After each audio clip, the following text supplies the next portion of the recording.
this one. Vipi leo unaendesha kibasikeli cha watoto? Mbona unajiibisha? Jamaa wewe mwanangu. Mambo vipi? Mambo ya nini? Mimi nakwambia kabisa unaendeshaje basikeli ya mtoto na wewe wakati wewe mtu mzima? Kwani mtoto sio mtu mzima? Toka lini ukamkuta mtoto akawa mtu mzima? Haya, mtoto si mtoto.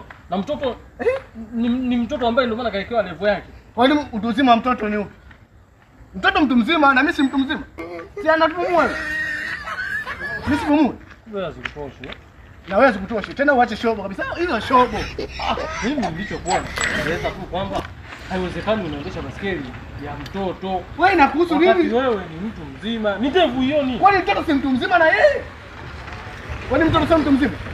Sasa sawa, mtoto ni mtu mzima. Lakini kuna level. Yaani tunazungumzia level. Mtoto anaweza kuwa mtoto.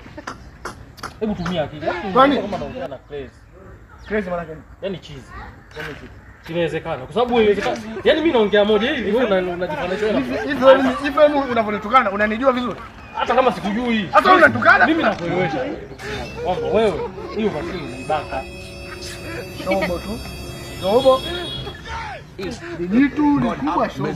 Shobo. Sasa mimi wewe ndio una shobo. Kwa hiyo inakuhusu nini kiendesha basikeli ndogo? Wewe inakuhusu nini? Wewe inakuhusu nini? Niangalie ni tumbo nini? Kweli cheese sio lazima atembee na makopo. Bwana sawa, nenda. Tena wewe? Wewe.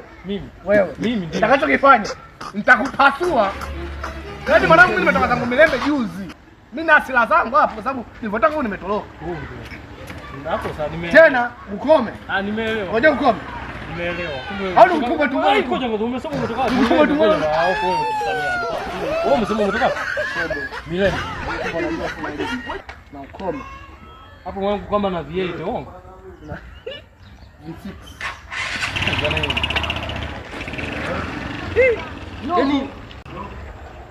Yaani kweli chizi sio lazima tuone. Kwanza hii kona ndio kasi.